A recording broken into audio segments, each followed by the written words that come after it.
The night time was a potentially terrifying time for the ancient Egyptians, after the sun had died, as they put it, and before it was reborn in the morning. They felt the need for protection during the hours of darkness. That's why we see a figure of the protective god Bez on this damaged headrest. Bez is armed with a spear and snakes. The ancient Egyptians had 2 words for a dream, and 2 for a specifically bad dream, a nightmare.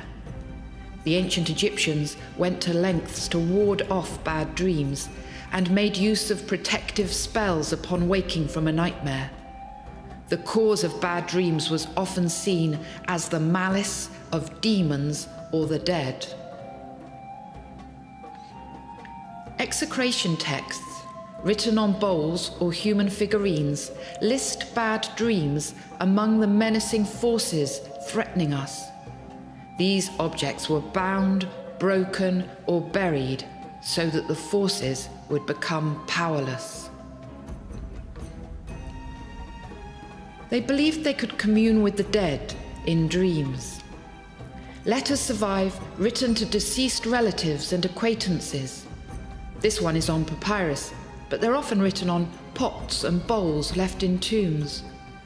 In one, a widowed husband writes to his deceased wife. He tells her that he hopes to see her in a dream. On the other hand, the ancient Egyptians might fear the negative influence of being stared at by a dead person in a dream, an ancient belief in the evil eye.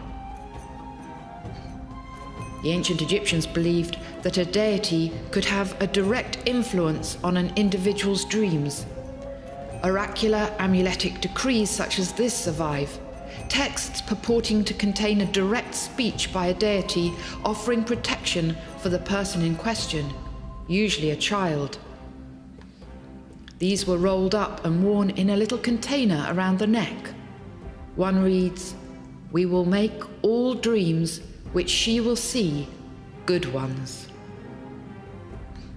The ancient Egyptians used the dream as a literary device in poems, songs, stories, and other genres of literature.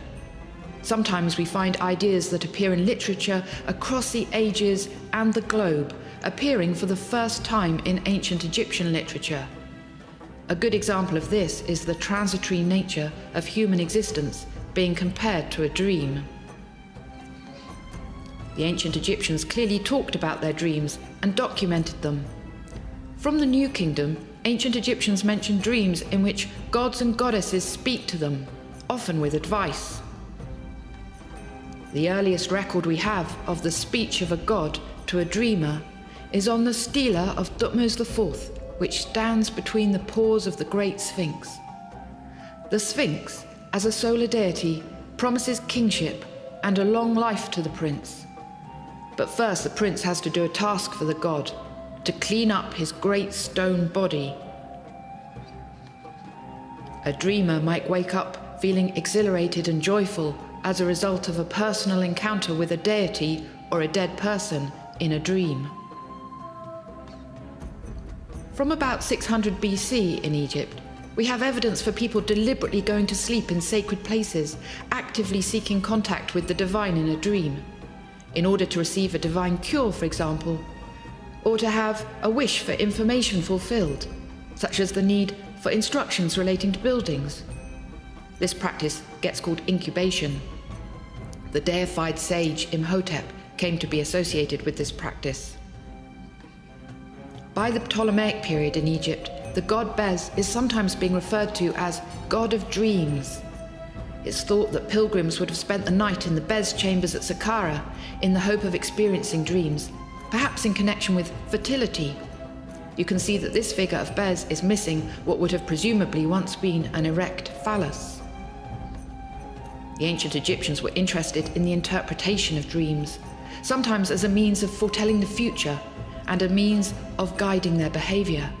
The dreams are treated as omens which portend good or bad events.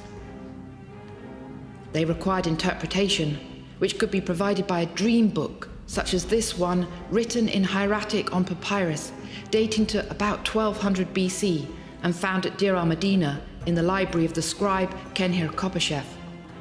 The text comprises of a list of dreams, whether or not each is good or bad, and their possible meaning.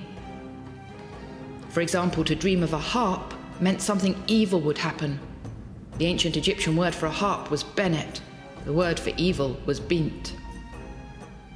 Or to dream of a donkey meant that you were about to be promoted. The word for donkey was and to be promoted was sa'a'a.